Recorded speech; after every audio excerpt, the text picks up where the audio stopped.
દાખલા number 15 વલસાડની Rustam limited company 10 એક એવા 2,40,000 ઇક્વિટી શેર 2,40,000 ઇક્વિટી શેર 70 ના પ્રીમિયમે બહાર પાડ્યા। 70 રૂપિયા પ્રીમિયમ છે, જેમાં અરજીની અંદર અરજી, મંજૂરી અને આખરી હપ્તો। અરજીની અંદર 38 રૂપિયા મંગાવ્યા, 38 એટલે એમાં કેટલા છે? 35 રૂપિયા પ્રીમિયમ છે અને 3 રૂપિયા શેરમૂડી। મંજૂરીમાં 28 રૂપિયા મંગાવ્યા, જેની અંદર 25 રૂપિયા પ્રીમિયમ છે, 3 રૂપિયા શેરમૂડી। અને આખરી હપ્તામાં 14 રૂપિયા મંગાવ્યા, જેની અંદર 10 રૂપિયા પ્રીમિયમ છે અને 4 રૂપિયા શેરમૂડી। શેરમૂડી કેટલી થઈ? 4, 5, 6, 7, 8, 9, 10। પ્રીમિયમ કેટલું થયું? 35 ને 25 એટલે 30 ને 50 60 થયા, 60 ને 10 70 થઈ ગયું પ્રીમિયમ એટલું। હવે जहांगीर कौन है? जहांगीर है। जहांगीरे धारण करेला 2000 शेर એને મંજૂરી અને આખરી હપ્તાની રકમ સિવાય મંજૂરી નથી આપી, આખરી હપ્તો નથી આપ્યો, બરાબર? એને ખાલી અરજીના આપ્યા હતા પૈસા, એને મંજૂરીનો આખરી હપ્તો આવ્યો નથી, બરાબર? ક્લિયર? ચલો, એક જ વ્યક્તિ હતો આ। પછી શેર જપ્ત કર્યા અને પછી 40% પ્રીમિયમથી ફરતી બહાર પાડ્યા। ચલો, આ રકમ છે એટલી આપણા માટે। હવે અરજી સમયે સૌથી પહેલા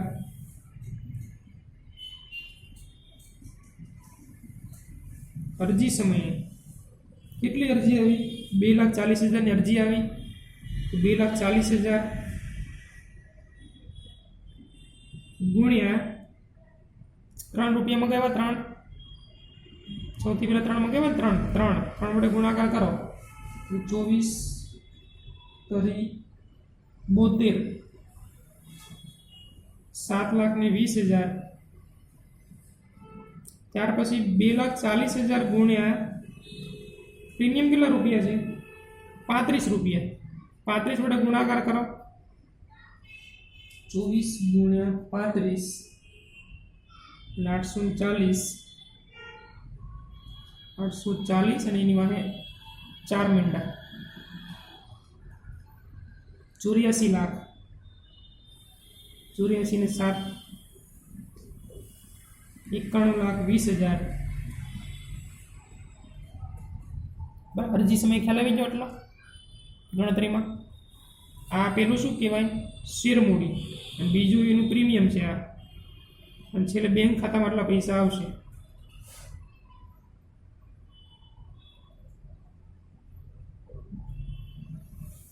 મંજૂરી, ચલો મંજૂરી સમયે ગણતરી બધી કરી નાખો વારે પહેલા હું તો 2,40,000 ગુણ્યા 3 રૂપિયા એટલે 7,20,000 શેરમૂડી કહેવાય।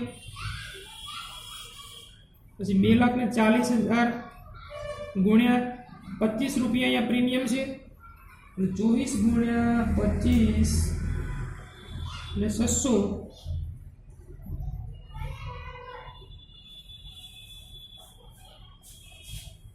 એટલે 60 લાખ થયા। 60 લાખ પ્રીમિયમ થયું ને કુલ એનો સરવાળો કરો, 60 ને 67,20,000 એ બેંક ખાતામાં આવશે। નહીં આવે બેંક ખાતામાં એટલા, કેમ? જહાંગીરના 2000 શેરના આ 28 રૂપિયા આવતા નથી। જહાંગીરના 2000 શેરના 28 રૂપિયા આવતા નથી, એ માઇનસ કરવા પડશે, એટલે બેંક ખાતામાં નહીં આવે, પણ માઇનસ 2000 શેર ગુણ્યા 28 કરો, 28 2 28 ગુણ્યા 2000 56,000 થાય માઇનસ 56,000 આટલા બાકી રહી ગયા એ બાદ કરો 67,20,000 માઇનસ 56,000 67,20,000 માઇનસ 56,000 એટલે 66,64,000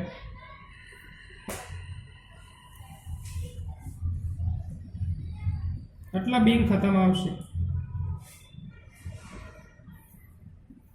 અરજી થઈ ગઈ પછી મંજૂરી થઈ ગઈ ખ્યાલ છે અરજીમાં પછી મંજૂરી હવે આખરી હપ્તો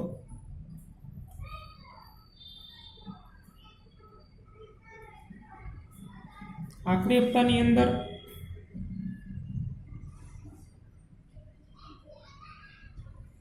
₹2,40,000 ગુણ્યા 4 રૂપિયા શેર મૂડી છે 4 રૂપિયા એટલે 24 ગુણ્યા 4 24 9,60,000 શેર મૂડી પછી 2,40,000 ગુણ્યા 10 રૂપિયા પ્રીમિયમ એટલે 24 લાખ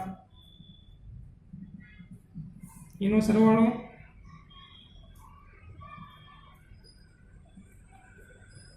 33,60,000 આ આપણા માટે બેંક ખાતામાં આવવાના હતા પરંતુ માઇનસ 2,000 શેર જહાંગીરના હતા 2,000 ગુણ્યા એના 14 રૂપિયા નહીં આવે 14 દુ 28,000 રૂપિયા નહીં આવે 28,000 માઇનસ કરો એટલે 33,52,000 32,000 33,32,000 બરાબર આટલા બેંક ખાતામાં આવશે આટલી વસ્તુ આટલી ગણતરી હતી આમાં કાંઈ પ્રશ્ન કોઈને કાંઈ પણ નથી ને ચલો પહેલી આમનું શું થશે પહેલી આમનું નાણાં મળે ત્યારે બેંક ખાતે ઉધાર 91,20,000 पे इक्विटी शेर अरजी खाते 91,20,000 હવે બીજી આમનો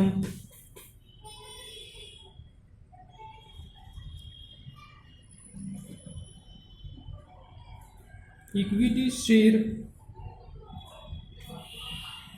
अर्जी खाते उधार इक्विटी शेर मूडी खाते ते जामीनगिरी प्रीमियम खाते अर्जी खाते उधार ते शेर मूडी खाते जामीन प्रीमियम खाते 91,20,000 शेर मूडी કેટલી પ્રીમિયમ કેટલું જો શેર મૂડી 7,20,000 પ્રીમિયમ 84 લાખ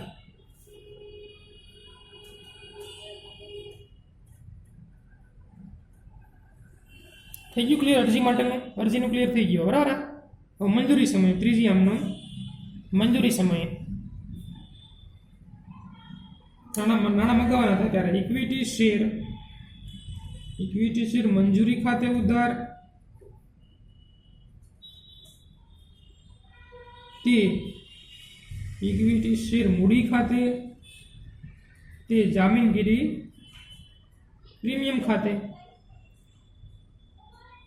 નાણાં મગાવવાના થાય ત્યારે મંજૂરી સમય નાણાં મગાવવાના થાય એટલે હંમેશા પ્રીમિયમ ક્યાં આવે શેર મૂડીની બાજુમાં જ આવે યાદ રાખવાનું શેર મૂડીનો પડછાયો એટલે જામીનગીરી પ્રીમિયમ તો મંજૂરી સમય કેટલા મગાવવાના થયા આપણે મંજૂરી સમયે આપણે 67,20,000 મગાવવાના થયા 67,20,000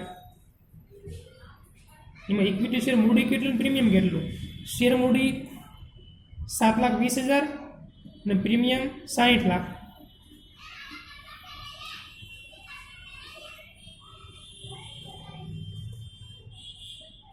આ નાણાં મગાવવાના થયા, નાણાં મળે ત્યારે બેંક ખાતે ઉધાર. પછી પૈસા બાકી રહી ગયા હોય તો બાકી હપ્તા ખાતે ઉધાર, અને તે ઇક્વિટી શેર મંજૂરી ખાતે. તો આ કેટલા હતા મંજૂરી ખાતે? 67,20,000 હતા. બેંક ખાતામાં કેટલા આવ્યા? તો કેટલા બાકી રહી ગયા? બેંક ખાતામાં 66,64,000 આવ્યા, કારણ કે 56,000 બાકી રહી ગયા હતા. બાકી રહી ગયા 56,000, એટલે 66,64,000.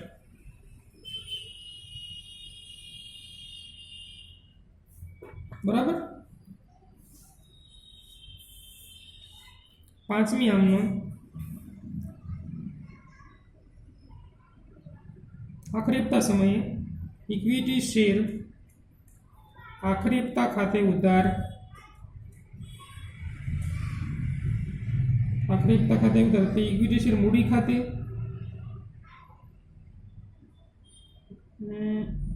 આખરી હપ્તા ખાતે ઉધાર તે ઇક્વિટી શેર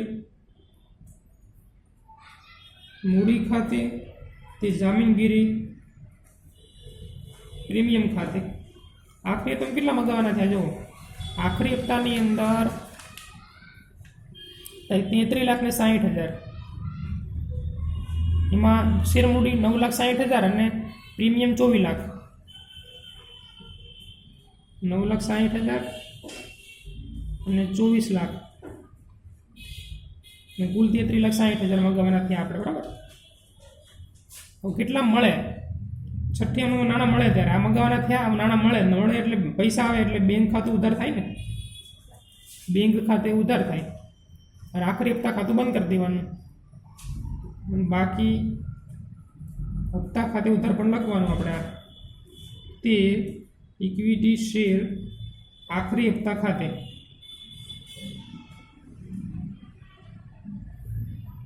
તો બેંક ખાતામાં કેટલા આવ્યા? 33,32,000. બાકી રહી ગયા કેટલા? 28,000. બાકી રહી ગયા 28,000.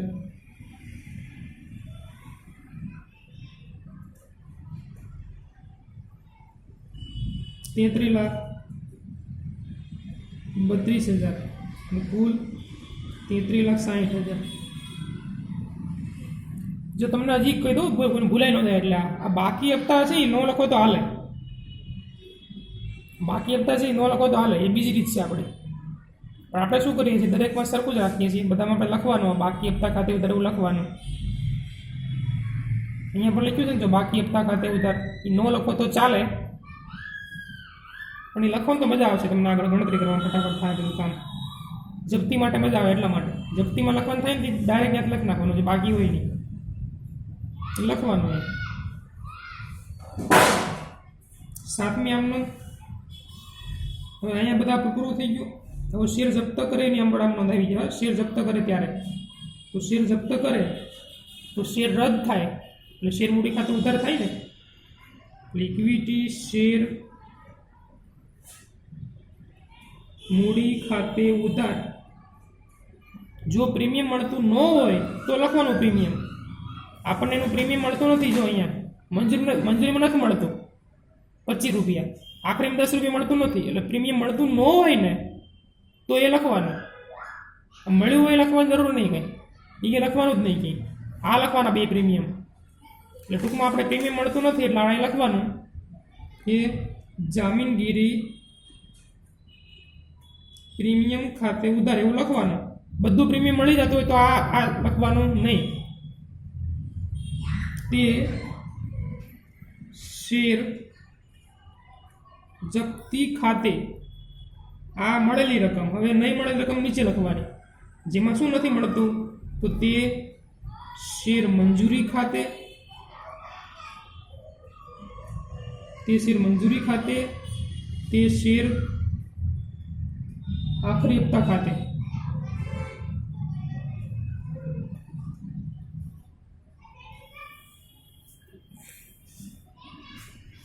ચલો, શેર મૂડી કેટલા રૂપિયા છે? 10 રૂપિયા. તો અહીં હું 10 લખી નાખું. બરાબર સમજો ખાસ બધા. આમનો 1.5 માર્ક્સ હોય. કેટલો? આમનોમનો 1.5 માર્ક્સ હોય, સૌથી વધારે માર્ક્સ આમનોમમાં મળે તમને. શેર મૂડી કેટલા રૂપિયા હતી? 10 રૂપિયા. પ્રીમિયમ કેટલા રૂપિયા હતું? બોલો તો, કોઈ વ્યક્તિ બોલી શકે. પ્રીમિયમ કેટલું હતું? 25 રૂપિયા. નહીં 35. નહીં, સરખું જુઓ રકમમાં. આવે રકમમાં જુઓ તમે, રકમમાં કેટલા રૂપિયા લખ્યા પ્રીમિયમ? હમ 70. હા 35. 70 રૂપિયા પ્રીમિયમ લખ્યું હતું ને કુલ. અહીંયા રકમમાં પ્રીમિયમ કેટલા રૂપિયા લખ્યું છે? 70 છે. કુલ પ્રીમિયમ 70 રૂપિયા છે. પણ હવે ધ્યાન રાખો, ખાસ મગજમાં ફિટ કરજો. હું કહું ને કે આપણે કયું ધ્યાનમાં લેવાનું? જે મળ્યું નથી એ. આ જહાંગીરનું આપણને 35 રૂપિયા મળી ગયું હતું પહેલું. આ પહેલું 35 આપણે મળી ગયું હતું ને 35, એટલે એ લખવાનું નહીં. પણ કયું લખવાનું? આ 25 રૂપિયા લખવાનું અને આ 10 રૂપિયા લખવાનું. જે મળ્યું નથી એ 25 + 10 કરો એટલે 35 આવે ને, એ 35 રૂપિયા લખવાના. સમજાણું? કયા 35 લખ્યા? એ પહેલા 35 લખતો હું. જે પ્રીમિયમ એનું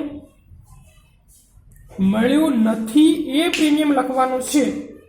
મળ્યું નથી, 25 નથી મળ્યું અને 10 નથી મળ્યું, બેમાં ચોપડી સમજો અહીંયા. એટલે 25 ને 10 35 થાય. એ તમારે અહીં લખવાનું છે 35 રૂપિયા.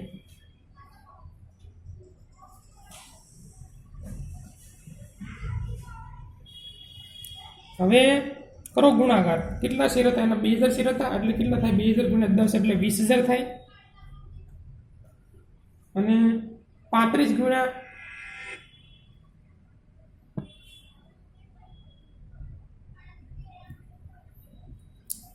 2000 કરો એટલે 35 × 70 70,000 થાય અહીંયા. ચલો આવડી ગયું એટલું, બરાબર. હવે આ શેર જપ્તી એટલે મળેલી રકમ. મળેલી રકમ છે ને, મળેલી. આ તો કેટલા મળ્યા છે તો એ ખબર નથી આપણને કેટલા મળ્યા એ. ચલો એની નીચે તમને આ એટલે નહીં મળેલી રકમ, આ કેટલા મળ્યા નથી એ તમને ખબર છે ને, કેટલા મળ્યા નથી એ લખેલા છે. જુઓ તમે આમનોમમાં અહીંયા મંજૂરી તમે જુઓ. બાકી હપ્તા ખાતે ઉધાર 56,000 અને આખરી હપ્તા તમે જુઓ. બાકી હપ્તા ખાતે ઉધાર 28,000 છે ને. અથવા ગણતરી તમે જુઓ, નાનો જુઓ હોય તો ગણતરી તમે જુઓ. મંજૂરી કેટલા બાકી છે? 56,000 અને આખરી તમે કેટલા બાકી છે? 28,000. 56,000 અને 28,000 છે ને, એ અહીંથી ઉઠાવવાના. અહીંથી ઉઠાવો અને અહીંયા મૂકી દે. મંજૂરીમાં કેટલા હતા? 56,000. આખરી રકમ કેટલા હતા? 28,000. અહીંયા કેટલા આવે? તો તમારે શું કરવાનું? 70 ને 20 90. 6,000. હા, એટલે 70 ને 20 90 થાય. 90,000 માંથી તમારે આ 56,000 બાદ કરવાના, 28,000 બાદ કરવાના, એટલે કેટલા વધ્યા? 6,000 વધ્યા. એ અહીંયા લખવાના. આ કઈ રીતે આવ્યા એ ધ્યાન રાખજો. આવડી ગયું? હવે જો હું તમને ફરતી કહું, આ 35 રૂપિયા કયું લખવાનું? નહીં મળે તો પ્રીમિયમ લખવાનું. એ ભૂલાવવાનું જોઈએ કોઈને ખાસ. અને આ રકમ ક્યાંથી આવશે? ગણતરીમાં લઈ લેવાની. ના ડિફરન્સ આવી ગયો એનો, બરાબર. હવે આ શેર ફરીથી બહાર પાડ્યા. ફરીથી બહાર પાડ્યા એટલે બેંક ખાતે ઉધાર. કેટલામાં બહાર પડાય જોવાનું ખાસ. આ શેર જો વટાવથી બહાર પાડે ને તો અહીં લખવાનું શેર જપ્તી ખાતે ઉધાર. ને પ્રીમિયમથી બહાર પાડે તો એ જપ્તી ખાતે ઉધાર લખવાનું ને એના બદલે પ્રીમિયમ ખાતે જમા લખવાનું. એટલે અહીંયા તમે જુઓ કે આ શેર 40% પ્રીમિયમથી બહાર પાડ્યા. એટલે 40% પ્રીમિયમ એટલે કેટલું થાય? 40% પ્રીમિયમ એટલે 10 રૂપિયાના 40% કરો કેટલા આવે? 4 રૂપિયા આવે. 10 રૂપિયાના 40% કરવાના એટલે 4 રૂપિયા આવે ને. એટલે બેંક ખાતે ઉધાર તે ઇક્વિટી શેર મૂડી ખાતે ફરીથી બહાર પાડો એટલે મૂડી ખાતું જમા થાય. અને તે જામીનગીરી પ્રીમિયમ ખાતે શેર મૂડી 10 રૂપિયા અને પ્રીમિયમ 4 રૂપિયા, આ બેંક ખાતામાં કુલ 14 રૂપિયા આપણી પાસે આવે. ખ્યાલ આવ્યો? શેર મૂડી 10 પ્રીમિયમથી બહાર પાડ્યા એટલે 4 રૂપિયા પ્રીમિયમ લખવાનું, અહીંયા શેર જપ્તી લખવાનું નહીં. 14 ગુણ્યા 2000 કરો, 14 ગુણ્યા 28,000, શેર મૂડી 20,000 ને પ્રીમિયમ 4 રૂપિયા એટલે 2 ચોક 8,000. ખ્યાલ આવ્યો? એટલો બેંક ખાતે ઉધાર, શેર મૂડી ખાતે, પ્રીમિયમ ખાતે. શેર મૂડી 10, પ્રીમિયમ 4 અને કુલ 14 રૂપિયા લખવાના. પછી દરેકને 2000 વડે ગુણી નાખવાનું. અને છેલ્લી આમાં શું થાય? મૂડી અનામતની શેર જપ્તી ખાતે ઉધાર, તે મૂડી અનામત ખાતે, એમાં 2 જપ્તી બાદ કરવાની. પણ અહીંયા તો જપ્તી છે જ નહીં, તો આગળ જપ્તી કેટલી હતી પહેલાં? અહીંયા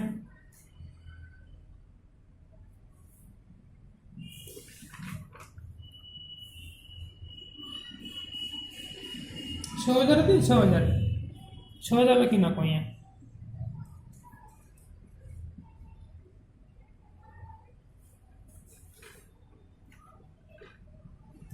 બરાબર, 6,000 જપ્તી હતી ને આગળની, એક જ લખવાની ખાલી. આ દાખલો પૂરો થઈ ગયો. ક્લિયર? બરાબર.